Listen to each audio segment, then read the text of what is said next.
a 135-acre park located here in Dothan, Alabama, known as Landmark Park, has a little bit of something for everyone. They have completely outdone itself with things from nature and the past, allowing viewers and tourists that come from all around to see all types of different sceneries all in one trip.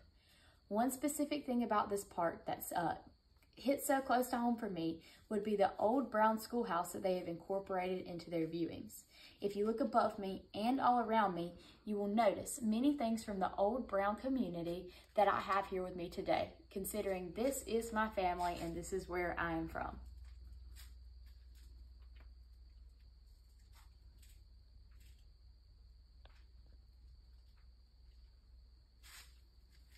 I've always grown up hearing about how my past relatives have went to this school, but it is just absolutely amazing for me to be able to see it firsthand. So join in with me to keep the old town alive, find many friendly farm animals, and participate in special events hosted by this park. So first, let's take a blast from the past. Landmark Park keeps history around in Dothan. The old brown school demonstrates education in the past. So if you walk into the building, you see that it only has one classroom. This means that they incorporated all ages into one class and they learn the same exact material. Today, that would just be absolutely absurd. Also, not everyone had the privilege, and yes, it was a privilege of going.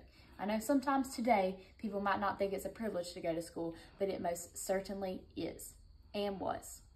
Also shown at the park is Old Headland Church, a drugstore, and a home that helps us compare and contrast things from today and things from the past. On 51centandpictures.com, it shows a picture of the Old Headland Church having painted windows.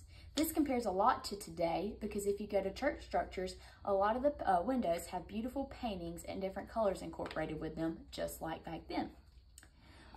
A contrast would be that the ceilings of the homes were super high and they also had a passageway that went through the middle, which just guaranteed cool, breezy summer days since they weren't as fortunate to have air conditioning like we did. Another way to connect with the park would be through their friendly farm animals. According to ourlittlelifestyle.com, they have a fully functioning farm with cows, pigs, donkeys, and birds that are very welcoming. I've also heard that while you're at it, you can take a walk down a trail that has ponds with fish and just anything that you can think of. So this also helps you get involved with nature, which I love that little aspect of it, that you can just take a little break from everything and walk and see all the pretty things that they have to offer. This also gives you a way to learn about animals. This shows us about their habitat and what they eat. I can assure you that they treat them just like they would be if they were on their own and in their natural habitat. This also encourages involvement in agriculture. If you haven't seen on the news lately, farming and produce has been going down so much lately for the lack of interest. I think that if we get involved, we can pass it down to generations and we can stop this hunger. Being around animals also just brings joy to people. So it would be very fun to just be able to go out and see the park and experience the animals and things like that. So with attractions like this, of course, they became super popular. Popular enough to hold special events, and the leaders can lead. From summer camps to birthday parties, Landmark Park definitely has you covered.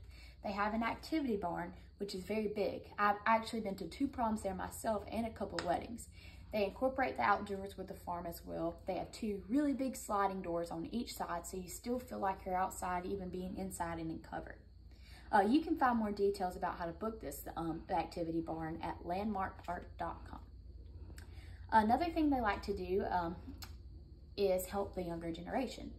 They have so many different field trips each year and summer camps to ensure that the students are very well and knowledgeable about everything that they hold at the park, and once again, just about the future and the present and the past and everything like that. So this is really letting them hop in and become interested at a small age, because I can tell you, getting into college history isn't easy, so you definitely want to be interested before you get there. All of these wonderful scenarios come down to just honestly keeping the community alive. Historical structures, friendly farm, and special events all are guarantees that we should support them. They keep history alive, and I couldn't honestly tell you very many structures that are still around that are like from so long ago. They take dedication and pride in keeping it all around, so people just like me and you today will have something to look back to. Because just driving down the road, you see all the roofs that are just falling in, but you go to Landmark Park and you still have strong, healthy structures that are maintained and taken care of. I think we should applaud them because I wouldn't have the time to do this myself. Would you be involved or volunteer at Landmark Park? I definitely would. From playing with the fun animals to walking the trail and getting honestly, your suntan in, your walking hours and everything sounds like a really good deal to me.